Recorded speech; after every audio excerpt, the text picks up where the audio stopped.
From where we stand, the life of Moses was clearly a brilliantly planned and executed masterpiece of the grace of God.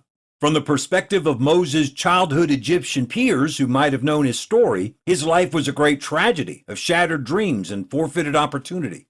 To the Israelites, Moses' life was largely a mystery. This man had seemingly appeared out of nowhere to boldly demand and secure their release from Egyptian bondage. But to Moses himself, in his early 80s, a glance back at his life might have left him wondering exactly what assessment to make of it all. He had grown up and spent his early adult years living in the palace, under the protection of Pharaoh, the ruler of the known world. He had access to every comfort and luxury available to a human being living in his day. He lacked for nothing. He knew his Hebrew heritage. His mother Jochebed had made sure of that. So when he occasionally considered the living conditions of his own people throughout his teens, his 20s, and his 30s, it would only be natural for him to react by thinking, wow, I'm sure glad I don't have to live like that. No doubt Moses had enjoyed the comforts and securities of living like a prince.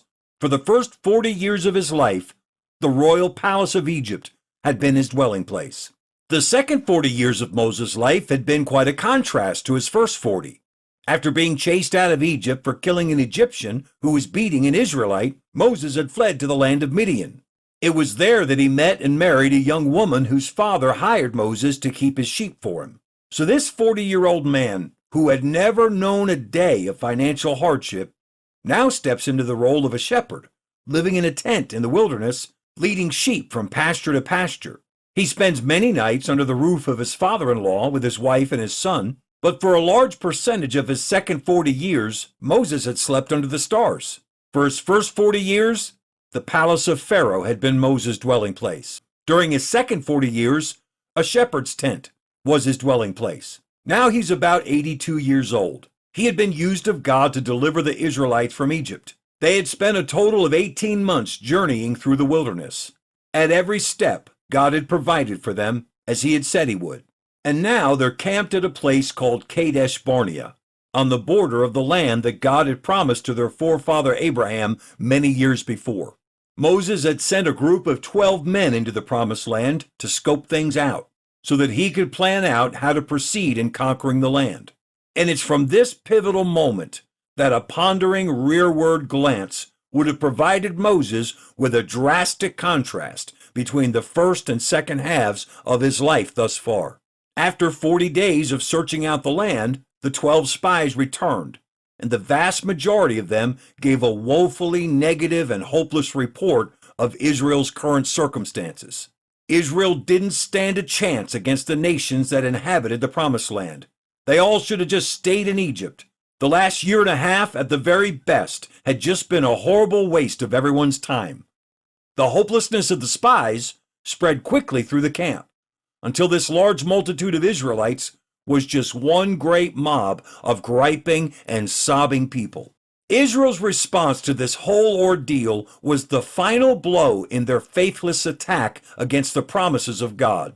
He declared that this entire generation of unbelieving Israelites, everybody over 20 years old, would die here in this wilderness, so that God could raise up a generation of Israelites who would believe him to lead them into the Promised Land.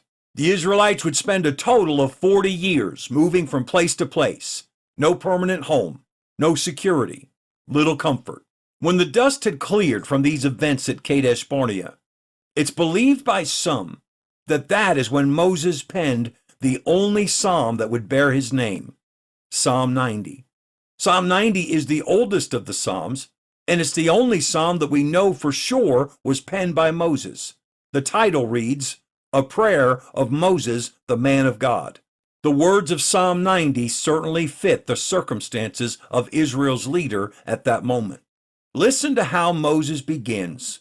Lord, thou hast been our dwelling place in all generations.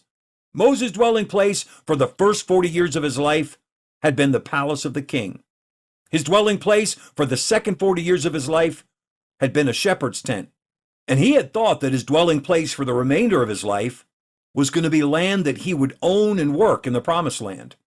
Instead, he now knew that his next 40 years would be spent with no home at all.